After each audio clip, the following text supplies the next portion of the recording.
All right, first up is William Winter and his team.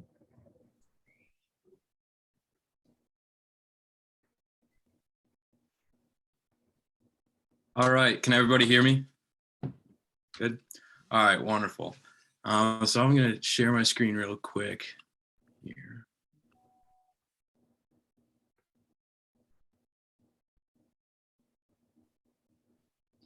All right, so it's wonderful to be here. Obviously, we all wish we could be in person in the warm weather. I'm going to be talking today about gynecology surgery overview. Like I said, my name is William Winter. I'm a fourth-year student at Wright State University, Boone Schopf School of Medicine. I'm also presenting today with Blake. So Blake, if you want to introduce yourself. Hey everybody, I'm Blake Kelsey. I'm also a fourth year with Will at Wright State, and thanks for having us today. All right, so today we're going to be talking about our resource that we made for third year students. The purpose of why we wanted a surgery overview was personally, there was a lot of experience I had as a orthopedic trauma rep inside the OR, and specifically getting yelled at, feeling uncomfortable. And I remember what that was like. So I came into medical school, I came into third year with a lot of experience around the OR, but I couldn't imagine what it would have been like as a third year without that experience. So much of this stemmed from that. And originally I wanted to do a simulation. It would be so cool to have a case base where you could have students in person. But unfortunately with COVID-19, everybody's had to change what they're doing. So we wanted to create a personalized sort of resource here that students could view at any time, but that was specific to our program. So when they first got into the OR, they knew where to go, where to find the core, and where to find resources. And then finally, of course, it's all about patient safety, right? We're all going into medicine because we want to help patients. We want to ensure the best care for them. And so this resource was designed to help students kind of get into the OR, learn more, but also keep the patient safe so the physician who's working and operating can pay attention to the patient. So we started out with making the video, and we had to decide what topics we wanted to do. Obviously, there are so many different topics that we could address. There are a lot of things that third years don't know, but we wanted the basics of going into an OR. So we worked on patient positioning, gown and gloving, surgical prep, draping, and then complications, just in case those things don't work. What can go wrong if you have the wrong positioning, if you don't prep the right way. So we wanted to know more about that. As I said, we did this at the Barry Women's Center, and a lot of this is based from APGO's basic skills curriculum. It's a package that you can find and you can read as well. If possible, sorry. I was going to view some of the video, but here's a picture that you can see.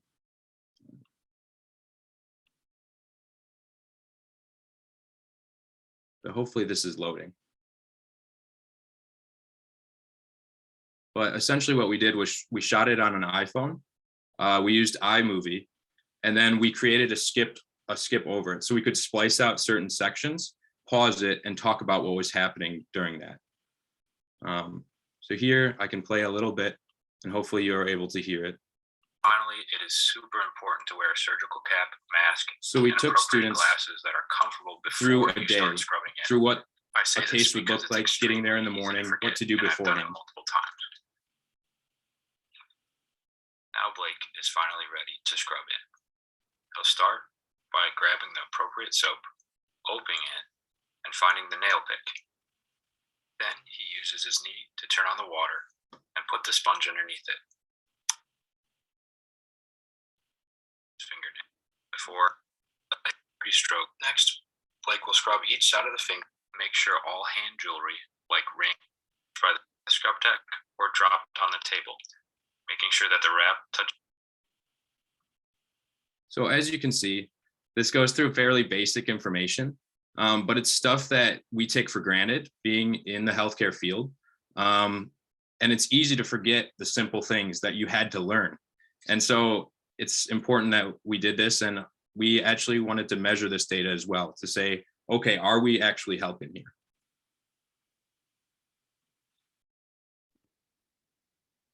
Yeah, so I kind of get to present on all the fun, interesting part about questions and statistics and things like that. But what you can kind of see here on this is that we essentially did a series of 3 different surveys that the third year students did before they watched the orientation video, right after they watched the orientation video. And then there's a third one that's slightly different that they answered essentially at the very end of their OBGYN clerkship. And so the pre and post orientation surveys are essentially the same. And they're it's 10 questions that are kind of split right down the middle between objective questions that are things that are clearly kind of answered throughout the video, things that, Will kind of talked about, like different, common complications that happen from positioning or and things like that. And just really, how to be part of an operating room and using the proper etiquette. And then in the second set of questions, so questions 5 through 6, you can go to the next slide there, Will. These questions are a bit more subjective, and they're a bit more based on, just the students being able to talk about, how comfortable they already are, before starting their rotation on being in the operating room and things like that. Because like Will said, everybody kind of comes in with different experiences and things like that. And so this is really just to kind of gauge the students' comfortability in participating in things like that. You can go ahead and go to the next one, Will. Okay. Go on. And so essentially what we did is that we, for the first, 5 questions, there's obviously a right and a wrong answer, as those were all objective questions. And so what you can basically see here are all the different correct answers for those 1 through 5. You can see a pretty obvious increase in correct answers after viewing the orientation materials. And then for questions 6 through 10, these are our more subjective questions, and really what we are looking for is those kind of positive answers where, because of the way that the questions were essentially worded, positive answers would be agree or strongly agree, essentially indicating that the students, felt comfortable in the operating room and understanding how to help and participate and really make the best out of that learning opportunity for themselves. And so essentially that's what is, we're counting as quote unquote correct answers for those, are our positive answers for the agree and strongly agree. So you can go ahead and move on, Will. And so this is just kind of showing a little bit of the statistical analysis that we did. These are essentially just through paired t-tests, and we did have significant p-values for all of them. Our ends are not huge yet, as we're kind of about halfway through the third year for our third year students. So we're kind of continually collecting more data on these results and things like that. And so we'll continue to update our statistics so far, but we do see a very obvious increase in correct answers on the objective questions and increase on positive answers on the subjective questions. And then, so this is kind of showing that third survey that I talked about before, which is our retrospective survey. This one was much smaller, very short. Students are really tired of answering surveys at this point. And so this one was just more to kind of gauge, look back, like, hey, did I use the information that I kind of learned in that video, or was it really just, not very useful to me at all? And then also on this, we had a student comment section, which we'll talk about in a little bit. But once again, I kind of just continued the trend of positive results being that agree and strongly agree. And so you can kind of see the spread of data here, where it overwhelmingly was a positive feedback on how much it helped the students during their clerkship. And on this last one here, you can go ahead, Will. Sorry. You can just see some of the different comments here that students were able to post kind of in a free comment section. One thing in particular is the third comment, where they talk about it, just because there is kind of something similar like this we have for our general surgery clerkship, but it seems that the students seem to really enjoy this one a lot better. And I think one major benefit that we had is that this presentation was essentially created by students, and so we knew the things that we needed to know, and we didn't kind of go in with that assumed knowledge that sometimes it's hard to overcome, you know, when you've been a practicing physician for years and years. So for future directions, like we talked about, yes, we are students. Yes, it's not far detached from us, but we need to hear what students are saying. So right now it's easy to talk to the third years, but specifically, you know, we talk to a certain person, and you know, if they're our friends, they're more likely to say good things about what we've done. So creating, you know, more surveys, trying to feel really what students want to learn is important.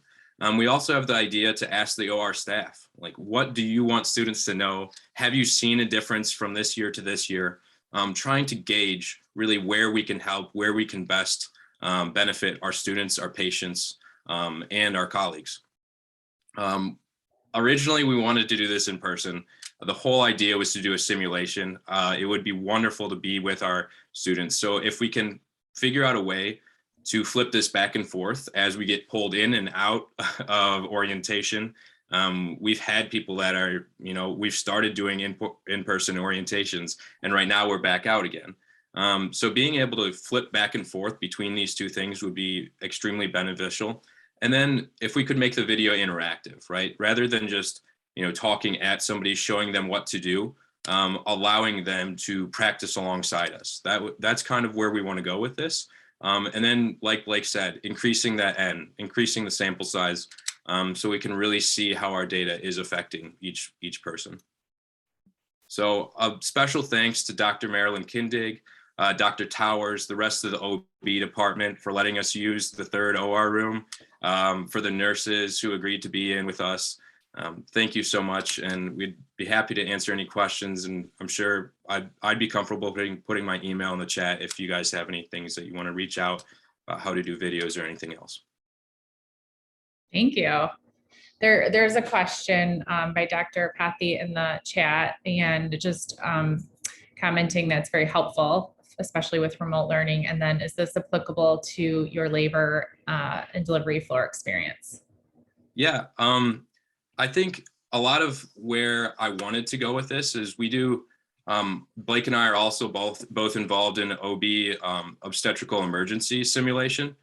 So we have a, you know, Who Wants to Be a Millionaire type style simulation that we both work on. And I wanted to adapt that, but adapt it to the OR. So it's very applicable. I think anytime you can walk around the hospital and show students where things are, it's helpful.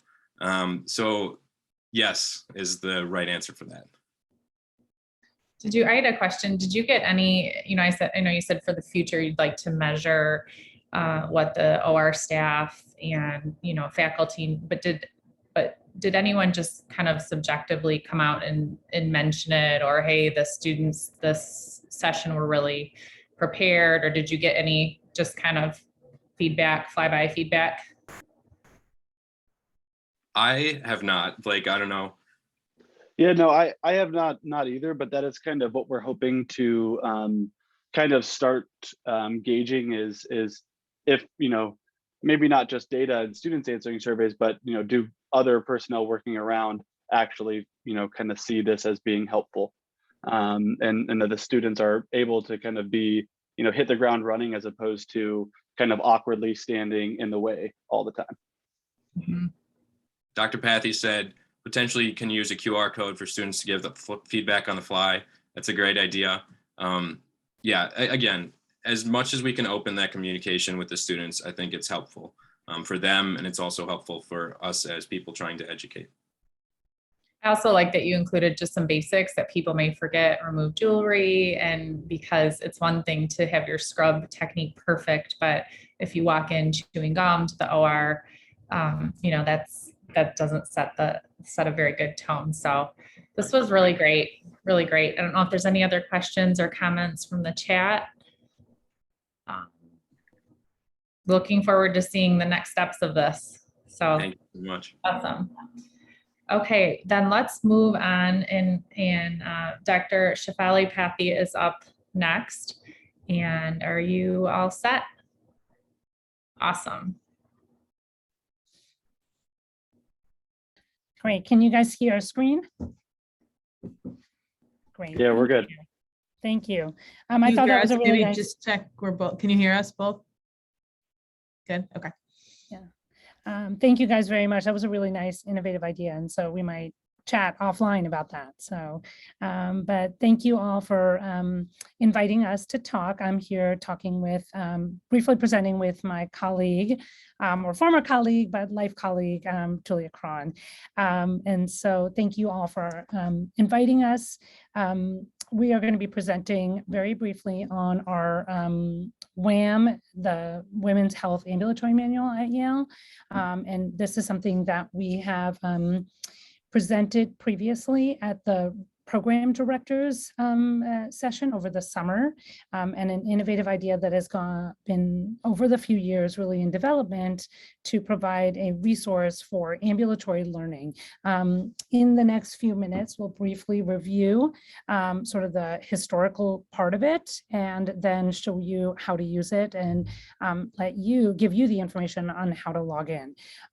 So as Yale leaders at Yale in education, Dr. Cron, Julia Cron was our program director previously, and I'm the clerkship director. We are both very active in the ambulatory setting, and we recognize that ambulatory education in OB-GYN sort of took a backseat to the inpatient services, and we wanted to create a resource that really put it at the forefront.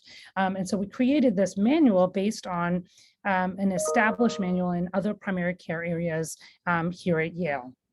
And then during the pandemic, it became a really important opportunity and resource for all learners of all levels, not just residents, but also medical students, when we couldn't really have as much opportunity to do in-person teaching, where they could actually do a self-learning through this manual. So for this manual, we'll go through how we developed it, what our thoughts were, and then again, how you can access it and use it as a resource. And we've used it as a resource for all levels of trainees. And this is not only a resource for learners, but also educators. When you only have 5 minutes to really talk about something or review something, it's an easy guide to how to go through a topic in ambulatory.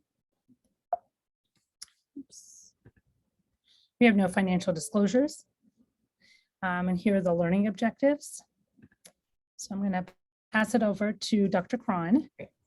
Thank you, Dr. Pathy. So my name is Julie Cron. And actually, can you keep that one up? Yeah, I don't know why I did that. Great. Excellent. So as Dr. Pathy mentioned, I am the former residency program director at Yale. I'm now work at Weill Cornell Medical College, and I am a specialist in general OB-GYN. And as Dr. Pathy mentioned, we were feeling a little bit like the ambulatory setting was not getting the attention that it deserved, which kind of brings us back to our parent organizations, the American Board of OB-GYNs and CREOG. And we obviously wanted to highlight that the certifying exam, formerly known as the oral exam, has the 3 components: obstetrics, gynecology, and office practice.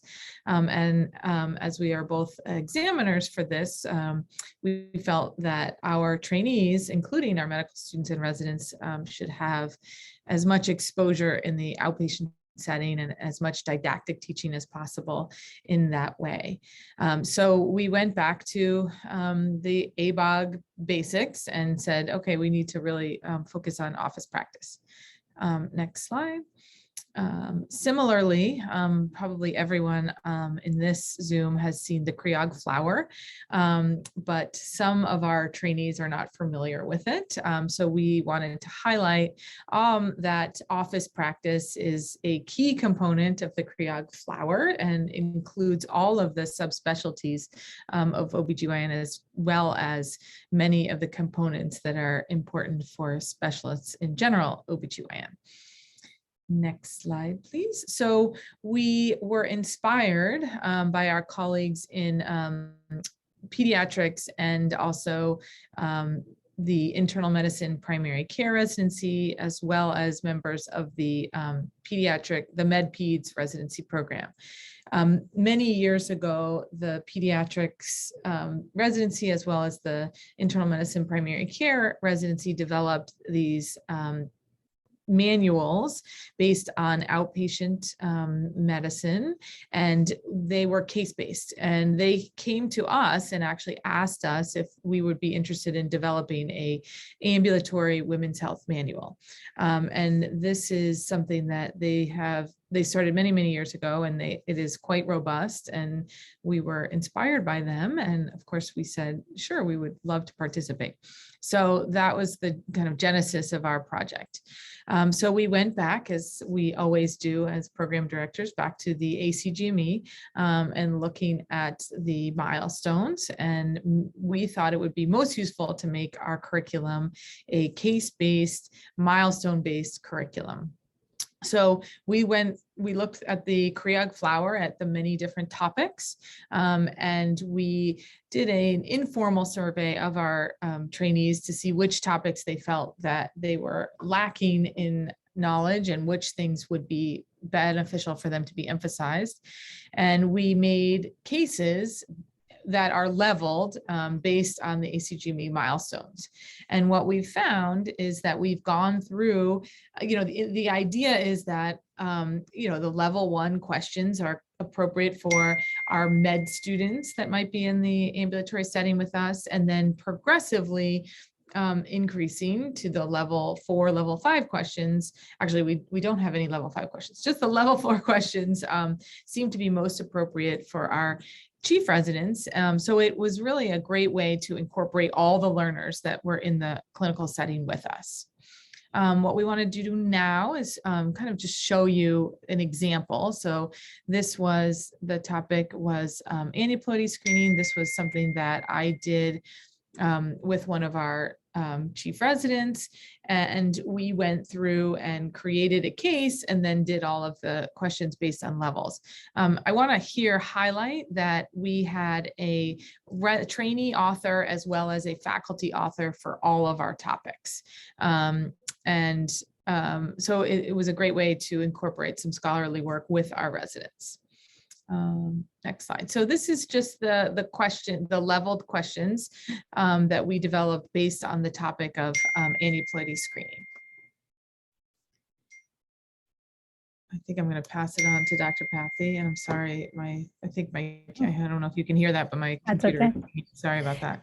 So we, when we looked at did our brief needs assessment, we found some chapters that were key chapters that the trainees and the residents had highlighted. So we have about a dozen different chapters. Right now, these 8 are the ones that are published.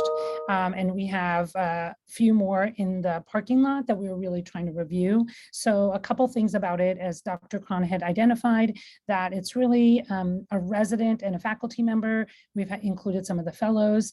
And then on top of it, we have reviewed that as the second reviewer after resident and the faculty member have created it. We do a second review on it. We also went through CREOG to identify that they had to be ACOG specific, like we needed specific figures and things like this. So we would go through all of it. And the plan is to, in a cycle basis, to review each chapter so that we can update it. We had a chapter on Pap screening and cervical cancer screening, which has undergone many revisions because of the changes in the guidelines. So there's instructions for use. And this is the website. So the website is a link, and you can just link to it. And I don't know, Julie, do you want? Yeah, I can share. If you all want to try to get on your computers or your phones, this is the website, and I'll show you.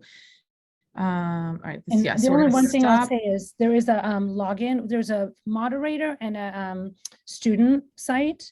And we're trying to remove that learner site because we don't feel it's as beneficial, but we're trying to make sure the login everyone has. So the login is faculty with a capital F and moderator with a capital F. So this is where you get on the main screen, and then you go to the login here on the side. So Dr. Pathy can talk through it, and I'll just click on and show you while we're doing it.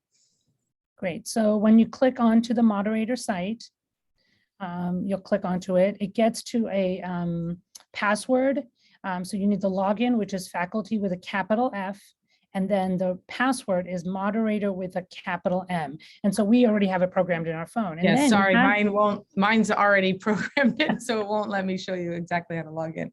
And so when you go through it, there are these different chapters. You can pick actually the chapter just with a case, and you could just print the cases and hand them to the student. Otherwise, if you click to the PDF, there's a PDF file that actually gives you the case at the top, then goes through each level and gives you a question and a response. Some of the tables we've created, some of them figures we've taken from other publications and highlighted them and cited them. And it goes through pretty robustly through different levels of the milestones, and then gives you the resources. And we really try to pick resources that are simple enough, not too fancy. So again, we have contraception, we have early pregnancy loss, infertility. And so I think this is a really nice opportunity to really highlight some of the basics. And as Dr. Cron had mentioned, both of us are specialists in general OB-GYN, and we feel as if these are the topics that anyone, when they graduate, should be able to go through. And it's a really nice resource. I'm showing the infertility chapter because I think it has some nice figures that our authors developed by themselves, but then also used some images. And then we have references at the end. And our goal, I mean, ideally would be to be able to assess sort of the utility of this. We have not really done testing and questions afterwards, but we have one of our first year residents who actually, I want to give a shout out to Columbia. They did a student version of something similar, and we could try and combine those and really have a really robust resource for all levels of all learners. And again, as we pointed out, the other highlight is this is really a great resource for educators and faculty. In the outpatient setting, you might have 10 minutes, 5-10 minutes to really teach at lunch because you're all finishing trying to document notes. I have shared the link with the students. I've asked them to review it, and then the case, and then I go through the questions, and then I will share with them the responses and the answers. And they really enjoyed having it as a resource. The other place that we've used it is we have a rotation for our internal medicine interns where they learn women's health. And this is a collaboration also to have with them so that they use this as their own resource. All right, I'm going to stop share. I'm going to try to put the link into the chat. So I'm going to stop share and we can go back to the PowerPoint. Great.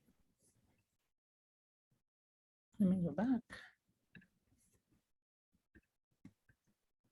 So here's the link, and I can copy it, or if someone wants to copy it, oops, and that's where you can even just look up in Google Yale WAM and you will get to it. We made it pretty simple. And I'm assuming that these slides will be shared with you all. So you're welcome to use this. And here are our students. And actually in the background, I love this picture. And I took this photo with permission of our second year resident actually going through this manual with our medical students. And so it was just a really nice opportunity to empower the resident to teach. She pulled it up herself as I had stepped out to see another patient. And when I came back, I just allowed her to go through it. And really, it was a really great opportunity for her to be the teacher. So any questions? We're happy to take. These are our references. And, you know, we want to thank the primary care team, the pediatrics team, our residents, our faculty, and really people who've been key to helping us publish this. And a really special thanks to CREOG and APGO for allowing us to share this, and APGO. I put my email into the chat as well. Yeah, and I want to a little shout out to Chelsea Gomez, who is our previous program coordinator, who really helped with a lot of the editing and copywriting. And so if you have a program coordinator that is interested in some of these things, they can help you. She was interested in doing some of the creative work and really helped us with the editing and copyright. And I think Dr. Pathy mentioned this already, but it really, I found in the clinic setting with learners, it's really a way to have everybody be involved, and there's no preparation. They don't have to read cases beforehand, and it can be done quickly, even right before clinic, after clinic, or during the lunch hour. We have found that it's a great way to do some kind of quick learning. There's a couple of questions in the chat, and someone, Julia, wanted to know, how long do you spend talking through a case with the learner? Yeah, I think it kind of depends on how much time you have and who your learners are. If you are in a session with upper level residents, you might skip through some of the milestone 1 and 2 questions and really focus on the level 3 and 4 questions. We found that our med students really enjoy this. So, and as Dr. Pathy said, having our 4th year and 3rd year residents actually use it to teach the medical students has been really helpful. So it can be 10 minutes. It can also be a 45-minute session, kind of depending on how much time you have and the interest of your participants. And then about how long does it take to develop the case? I put a general response in there. I put 6 months about, but I would say it could be shorter depending on the motivation of the team. The issue comes in where you really want to have the resident take the time to do it, but then also have the faculty member, which is not always us. We've tried to really include other faculty members in different specialties. At first, we were trying to do all of them, and I think it was a really nice way to collaborate with our whole department, and then to bring it back to us to review as a final review. So I would say about 6 months, but it could be sooner. One of our other goals is to collaborate with others, both within OBGYNs across nationally, but also with other specialties. And I put there, psychiatry has been really interested in working with us on looking at women's mental health issues, which is something that we don't often get exposed to or have a lot of experience with when we're teaching our residents. There is our hope, and I think we're definitely leading in that direction of having it be put on the CREOG website as one of the educational resources. So we've been working with the education committee, CREOG education committee, getting it onto that website. It's been a little bit more challenging, but there is free access to get it on the Yale site. And as Dr. Pathy mentioned, all you have to do is Google Yale WAM and it comes up. So it's pretty easy to find, even if it's not on the CREOG educational website. I had a question. Do you find it more effective to let the students choose the case that they want to do, or do you assign a certain area based on what you're focused on in clinic that day? I've used it that way, that when we have a case that comes up, I give it as a resource to review after we've finished with the patient interaction and talked a little bit about, okay, let's review how we worked on this case with this patient.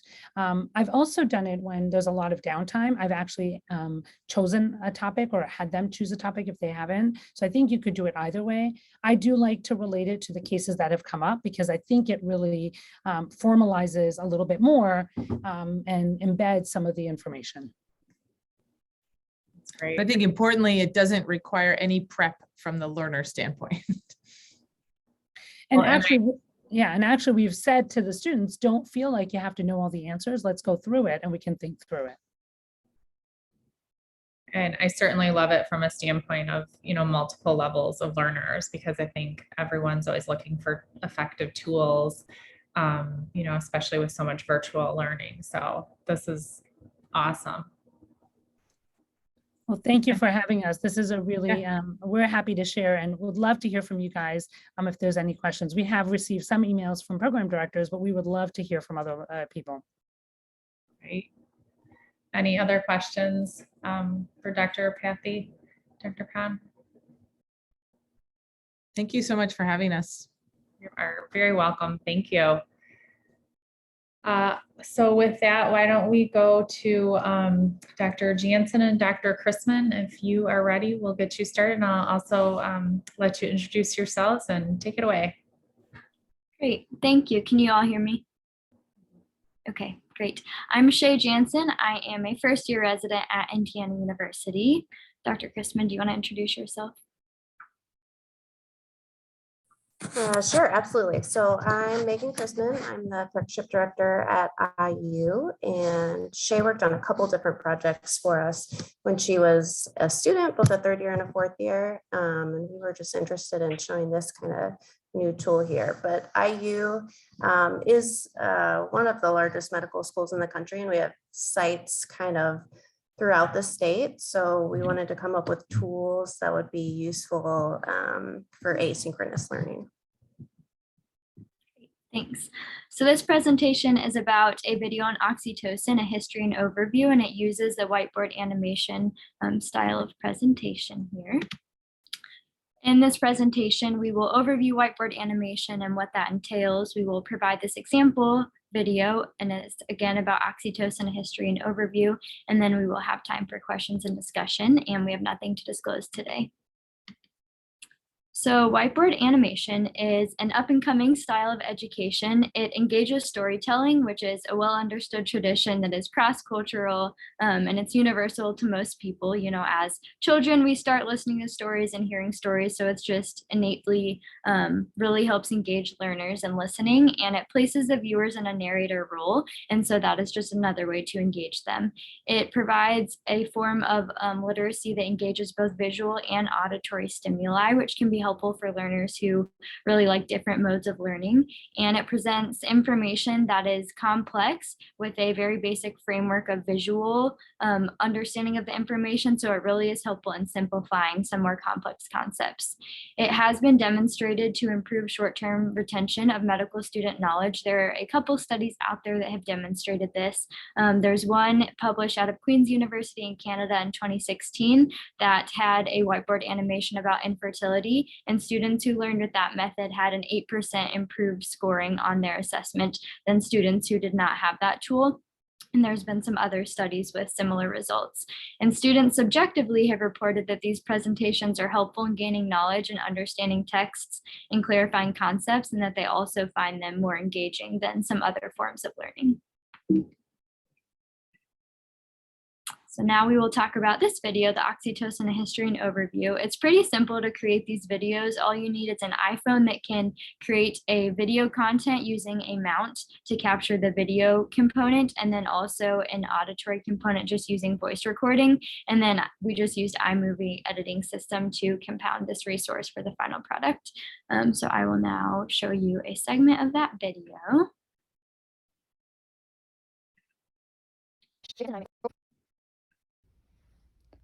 My name is Shay Jansen, and I am a fourth-year medical student. Today we will be talking about oxytocin and pitocin. Maternal mortality is a big problem worldwide. In the United States, there are 17.4 deaths out of 100,000 women, and worldwide there are 211 deaths out of 100,000. There are 5 main causes of maternal mortality. These include infections, high blood pressure like eclampsia and preeclampsia, delivery complications, unsafe abortions, and severe bleeding. And today we will focus on severe bleeding. There are 3 main causes of severe bleeding, and these are from a dysfunction in each of these major components of the third phase of labor. The third phase of labor is defined as the period following the completed delivery of the newborn until the completed delivery of placenta. And these 3 processes are placental separation, uterine activity, and coagulation cascade, specifically the fibrinolysis after placental separation. So a dysfunction in any of these 3 processes can lead to postpartum hemorrhage. There are many treatments of postpartum hemorrhage. There's a whole algorithm of management, but today we will focus on some of the medications. The first-line treatment is pitocin, also called oxytocin, which is our highlight for today. Some second-line agents include hemabate or carboprost, methergin or methergonavine, cytotec or misoprostol, and cyclocoparin or tranexamic acid. The World Health Organization has standardized oxytocin as the first-line treatment for postpartum hemorrhage worldwide. Administering 10 international units of oxytocin has decreased the incidence of postpartum hemorrhage by 40%.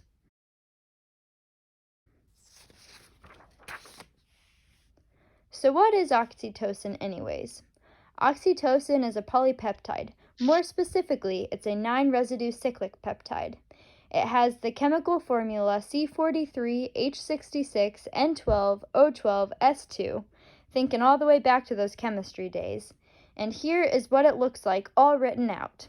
It's a big cyclic polypeptide molecule, and it has the amino acids glycine, leucine, proline, cysteine, asparagine, glutamine, isoleucine, tyrosine, and cysteine.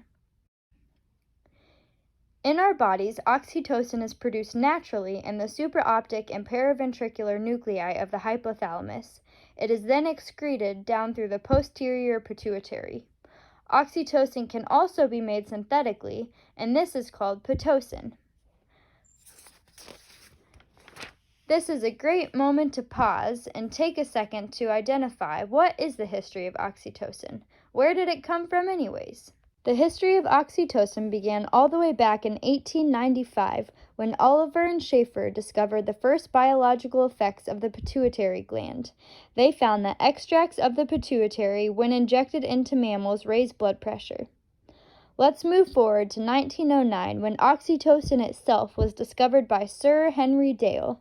He concluded that oxytocin came from the posterior pituitary and it acts on uterine contraction.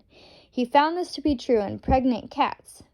He named oxytocin as it is because of the Greek words that mean swift birth.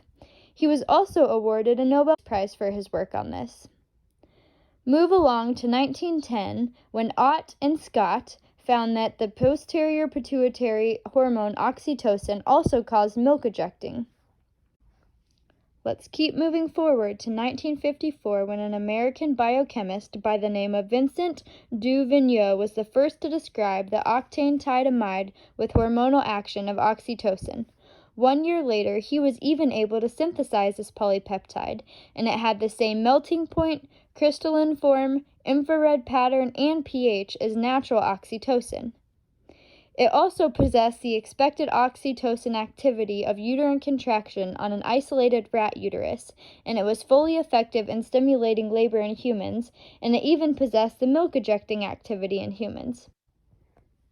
Du Vigneault was also awarded a Nobel Prize for his work in this field of biochemistry. Let's keep moving ahead to 1988 when Brindley and Sokol concluded that oxytocin is important in the medical control of labor. And lastly, we conclude with 1993, when Orhue completed a randomized trial that showed that 30-minute increments in doses of oxytocin are more beneficial than 15-minute increments. With this longer duration of increment increase, he found that there were safer outcomes for women, including less precipitate labor, uterine hyperstimulation, postpartum hemorrhage, and perineal tears. That concludes our march through history with oxytocin. Let's keep on moving to the mechanism of action. How does oxytocin even work? Let's talk some pharmacodynamics. Oxytocin binds to oxytocin receptors in the myometrium, which triggers a G protein-coupled signal transduction cascade that causes intracellular calcium concentrations to increase.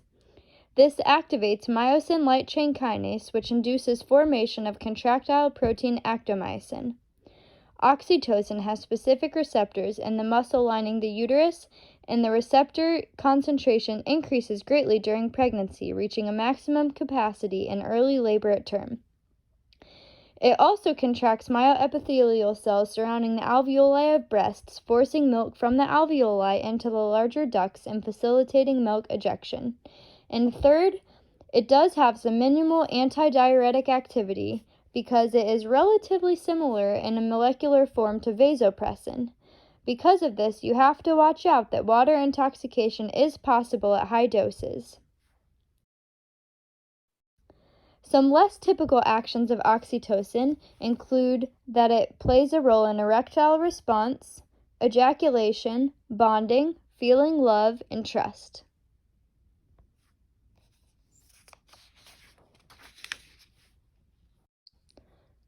Let's talk about oxytocin's indications.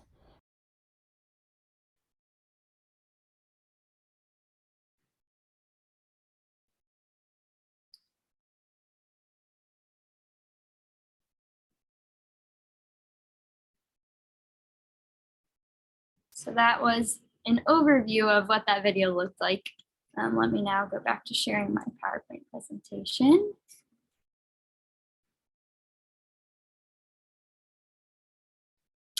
And so that one really focused on oxytocin as a drug, the history of it, the indications of it. It goes through some of the ethics of it in the last moments of the video. But it can just be effective to really highlight one thing in teaching topics. Some other topics that are helpful for can also be on the fly education. So sometimes in our medical student rooms, when we have time, we can talk about postpartum hemorrhage with a similar style of presentation. We're overviewing normal labor, and so it can just be a helpful tool. Any questions about that?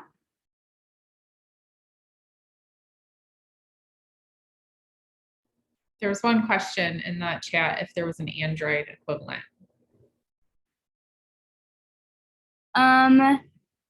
So I just use an iPhone and iMovie. I'm not as familiar with Android for what their processes are, but it's really basic, just video recording and editing. So I'm sure that there is some sort of an equivalent for Android.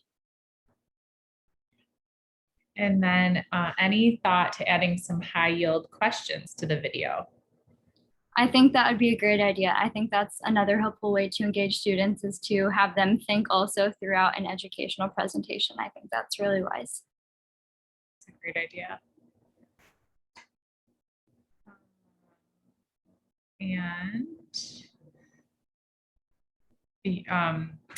maybe even use some UI's questions. That's a great suggestion. How long did you take to prep? So the research for that video was over about a week, and then filming it, because you're using video editing, you can edit it in segments. So I think it took about 2 hours to film, and then another 30 minutes to record the audio, and then probably 2 hours to edit it together. So overall, for creating the video itself was about 5 hours of time, in addition to the background research and planning what order and what kind of presentation you want to implement. Did you come across any information in your research on color, different colors when you're writing, if that helps students remember, or was there anything? Yes, the more color and also the more pictures that you can include, a lot of students find that helpful. I am a very basic artist, as evidenced by those pictures shown in that video, so I didn't include as many of those, but those are definitely other ways to increase retention. And then about how long are the videos? The full length? Usually anywhere from like 5 to 15 minutes is a typical length of a whiteboard presentation style video. Right. I like how the history was in there as well, because it's interesting, but it gives your mind a different sort of break for a minute, because you're picking up on a history lesson, and then you go back to more instructional and more informational. So I think it was great. Very interesting.